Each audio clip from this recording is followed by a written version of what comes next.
Welcome to exam पीडिया। आज है 8 दिसंबर 2020 और इस वीडियो में हम 7 और 8 दिसंबर 2020 के जितने भी इम्पॉर्टेंट करंट अफेयर्स के क्वेश्चंस हैं उन्हें हम डिस्कस करेंगे। तो चलिए शुरू करते हैं। पहला क्वेश्चन, हाल ही में किस राज्य सरकार ने 8वीं से 12वीं तक के छात्रों को ऑनलाइन अध्ययन के लिए मुफ्त में टैबलेट देने की घोषणा की है? तो इसका सही आंसर है ए, हरियाणा सरकार ने। तो अभी लॉकडाउन और कोविड-19 के कारण बच्चों की पढ़ाई डिस्टर्ब हुई है और उससे बच्चों को काफ़ी नुकसान हुआ है। तो अब सरकारी स्कूल के छात्रों को ऑनलाइन पढ़ाई से जोड़ने के लिए 8वीं से लेकर 12वीं तक के छात्र छात्राओं को मुफ्त में टैबलेट देने की घोषणा की गई है हरियाणा सरकार की तरफ से।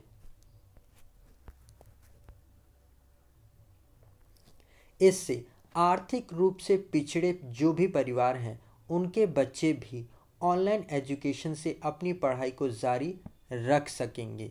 तो आप इसे ज़रूर याद रखिएगा कि लॉकडाउन और कोविड-19 के कारण बच्चों की पढ़ाई डिस्टर्ब्ड हुई है, जिससे अब हरियाणा सरकार पूरा करने के लिए टैबलेट मुफ्त में वितरित करेगी। तो आप इसे ज़रूर याद रखिएगा।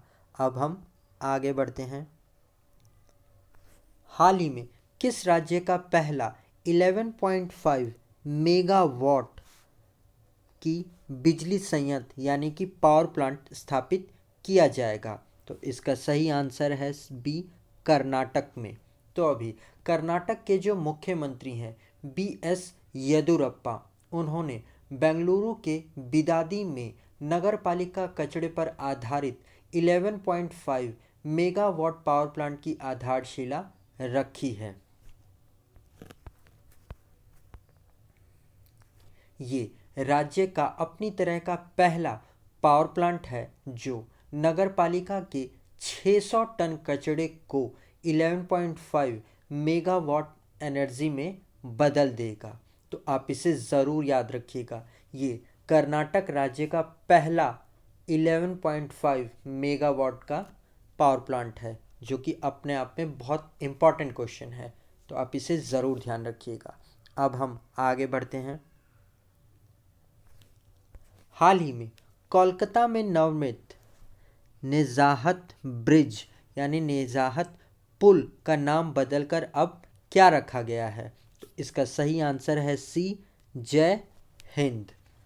तो अभी पश्चिम बंगाल की जो मुख्यमंत्री हैं ममता बनर्जी, उन्होंने सुभाष चंद्र बोस के 125वीं जयंती के उपलक्ष्य में कोलकाता में नवनिर्मित नेजाहत ब्रिज का नाम बदलकर जय हिंद ब्रिज रख दिया है। इससे नए पुल को पुराने पुल के स्थान पर बनाया गया है, जो सितंबर 2018 में ढह गया था। इस पुल की कुल लंबाई 650 मीटर की है। इस पुल का पहले नाम था नेजाहत पुल, जो अब बदल कर जय हिंद पुल कर दिया गया है। तो आप इसे ज़रूर ध्यान रखिएगा। अब हम आगे बढ़ते हैं। हाल ही में किसने पूर्व राष्ट्रपति डॉक्टर एपीजे अब्दुल कलाम के जीवन पर लिखी पुस्तक का विमोचन किया है? तो इनका नाम है डी, एम वेंकैया नायडू जी। तो अभी हमारे vice president M Venkaiah Naidu ji ने हमारे पूर्व राष्ट्रपति डॉक्टर एपीजे अब्दुल कलाम के जीवन पर एक पुस्तक को रिलीज़ किया है। इस बुक का नाम है 40 years with Abdul Kalam untold stories. इस बुक के लेखक हैं डॉक्टर ए शिवथानु पिल्लई और इस बुक की प्रस्तावना को भारत के पूर्व राष्ट्रपति प्रणब मुखर्जी जी ने लिखा है। तो आप इसे ज़रूर याद रखिएगा। इस किताब का नाम है 40 years with Abdul Kalam untold stories. अब हम आगे बढ़ते हैं। हाल ही में ग्लोबल टीचर प्राइज़ जीतने वाले पहले भारतीय टीचर कौन बन गए हैं? तो इनका नाम है ए रंजीत सिंह डिसले। तो महाराष्ट्र के सोलापुर में एक सरकारी टीचर हैं ये रंजीत सिंह डिसले, जिनको इस साल के ग्लोबल टीचर अवार्ड से सम्मानित किया गया है। तो यूनेस्को और लंदन के वार्की फाउंडेशन के द्वारा दिए जाने वाले इस अवार्ड में उन्हें 7 करोड़ रुपए की राशि दी जाएगी। रंजीत सिंह डिसले को यह पुरस्कार उनके द्वारा टेक्नोलॉजी को यूज़ करके पहली बार बुक्स में क्यूआर कोड का इस्तेमाल किया जाने के लिए दिया जा रहा है, ताकि उन क्यूआरों का स्कैन करके बच्चे उन बुक्स की वीडियो और ऑडियो सुनकर अपनी पढ़ाई को जारी रखे। तो ऐसा पहली बार हुआ है जब किसी भारतीय टीचर को ये सम्मान दिया गया है। तो आप इनका नाम ज़रूर याद रखिएगा, रंजीत सिंह डिसले, जो कि महाराष्ट्र के सोलापुर से आते हैं। और गाइज, अगर ये वीडियो आपको अच्छा लग रहा है और आपके आने वाले एग्ज़ाम के लिए हेल्पफुल है तो इसे लाइक और अपने फ्रेंड्स के साथ शेयर ज़रूर करिएगा। और अगर आप इस चैनल पर नए आए हैं या इस वीडियोस को पहली बार देख रहे हैं तो इस चैनल को सब्सक्राइब भी ज़रूर करिएगा, जिससे कि आपको आने वाले वीडियोस के नोटिफिकेशंस मिल सके। अब हम आगे बढ़ते हैं।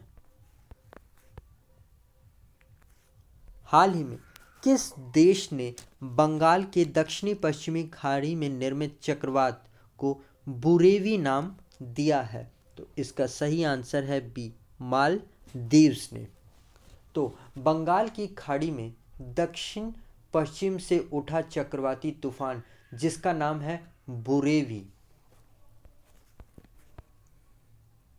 ये तमिलनाडु के परिबन तट से टकरा सकता है और इस चक्रवाती तूफान को बुरेवी नाम मालदीव्स ने दिया है। और इसी तरह से इस साल की स्टार्टिंग में बंगाल की खाड़ी में से एक और तूफान उठा था जिसका नाम था अम्फान, और इसे नाम थाईलैंड ने दिया था। और उसके बाद निसर्ग नाम का एक और तूफान उठा था जिसे बांग्लादेश ने दिया था, और अरब सागर में ही एक और तूफान उठा था जिसका नाम था गति, जिसे भारत ने दिया था। तो आप इसे भी ज़रूर याद रखिएगा। अब हम आगे बढ़ते हैं। हाल ही में T20 में सबसे ज़्यादा रेटिंग हासिल करने वाले बल्लेबाज कौन बन गए हैं? तो इनका नाम है सी डेविड मेलन। तो अभी इंग्लैंड के खिलाड़ी डेविड मेलन, और इन्होंने MRF tyres ICC men's T20 men's international player ranking में सबसे ज़्यादा रेटिंग प्राप्त करके इतिहास रच दिया है। डेविड मेलन ने रैंकिंग में 915 अंक हासिल किए हैं, जिसके कारण वह T20 फॉर्मेट में 900 से ज़्यादा अंक पार करने वाले पहले खिलाड़ी बन गए हैं। तो इस रैंकिंग में पहले नंबर पे तो वे खुद इंग्लैंड के डेविड मेलन हैं, दूसरे नंबर पर हैं पाकिस्तान के बाबर आजम, तीसरे नंबर पर हैं ऑस्ट्रेलिया के एरन फिंच, और भारत के विराट कोहली, जो कि इस रैंकिंग में 9वें स्थान पर हैं।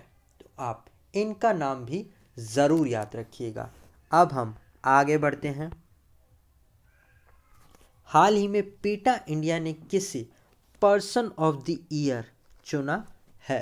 तो इनका नाम है सी जॉन अब्राहिम को।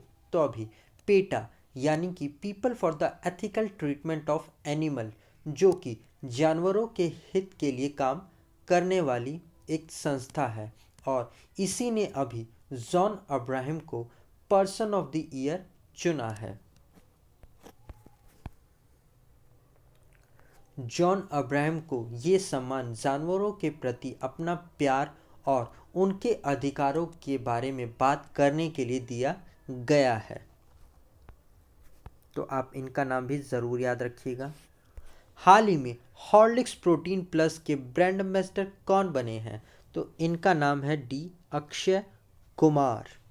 तो अभी हिंदुस्तान यूनिलीवर लिमिटेड ने अक्षय कुमार को अपने adult nutrition Horlicks protein plus का ब्रांड एम्बेसडर बनाया है।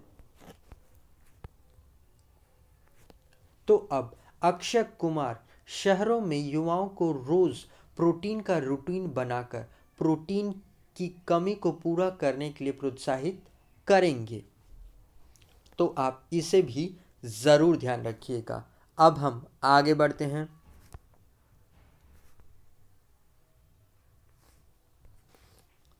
हाल ही में कौन सा देश चांद पर झंडा फहराने वाला दूसरा देश बन गया है? तो इसका सही आंसर है बी, चाइना। तो अभी चाइना के नेशनल स्पेशल एडमिनिस्ट्रेशन ने चंद्रमा पर फहराए गए चीनी झंडे की तस्वीर जारी की है, जिसे चेन जी अंतरिक्ष यान ने चंद्रमा की चट्टानों के नमूनों यानी कि सैंपल के साथ वहां से निकलने से पहले लिया था।